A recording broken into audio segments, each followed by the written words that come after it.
He raised his voice. In front of 16 people, he cut me off mid-sentence. "We can't hear you, Anna. Try speaking like you actually want to lead." The laughter that followed wasn't loud, it was worse. Tight smiles, nervous chuckles, eyes darting anywhere but mine. I felt the blood in my face drain, but I didn't flinch. I just closed my notebook, and I quit. Not that second, not that hour. I let the meeting end. I let them think they'd won something. I walked out with my coffee cup half full and my exit strategy fully formed. He humiliated me for having a soft voice. The next morning, I was in our rival's executive suite, sliding my $40 million client list across their CEO's glass desk. Daniel wasn't always cruel. He was smart once, sharp when I met him. He'd just been promoted. I was the quiet strategist with a knack for closing big deals no one else could land. He praised my decks, my retention numbers, the way clients trusted me.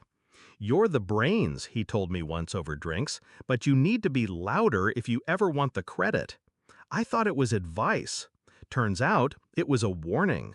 He loved women who laughed too hard at his jokes, repeated his talking points, gave him credit for their work. I didn't do any of that. I gave him results. He wanted submission. He didn't get it. So he started erasing me. It began subtly. My name removed from client calls. Budgets I built being presented under his. My performance reviews suddenly strong, but lax leadership presence. He even had the gall to say I was too agreeable. Right, that's what they call you when you don't play the game their way. I kept my head down for a while. I watched, listened, took notes, not just of numbers, but of behavior. Every slight, every dig, every project stolen from my desk and handed to someone louder and less competent. He thought I'd break, or worse, stay silent. Instead, I started preparing my exit like a war plan. Here's what Daniel never understood. I don't speak loudly. I move quietly. And I never move without purpose. I went through my client list, every deal I'd brought in, every relationship I'd personally built, every client who requested me, not the firm. I cross-checked contracts, tracked renewal timelines, created shadow copies of key reports. I had everything. I knew which accounts would follow me, which ones were fed up with the internal politics, which CEOs had whispered, "You should be running that place." I didn't need to scream. I needed to walk. Roth and Ainsley was the only name on my list, our biggest competitor, the one Daniel mocked every quarter. I booked a meeting. No resume, no slides, just results.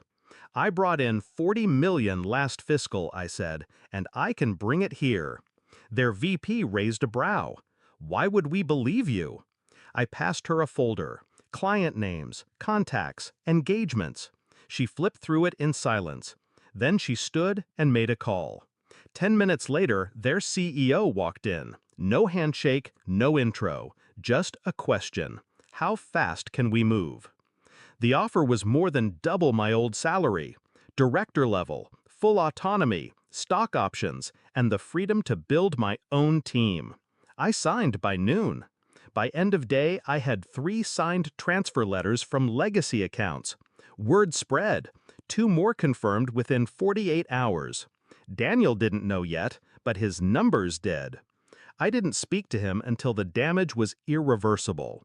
It was 3 days later. I got a call from a blocked number. I picked up. "Anna?" His voice was tight, controlled, panicked beneath the surface. "We need to talk." I smiled.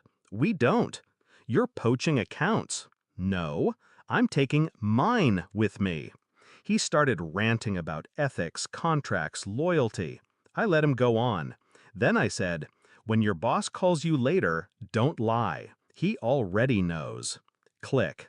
See, when Roth's CEO saw the full transition plan, he didn't call me again. He called Daniel's boss.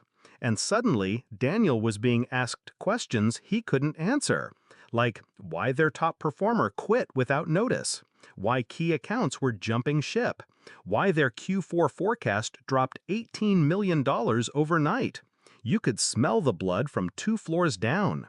Daniel showed up at my new office a week later. Not invited, not expected. He looked tired, smaller.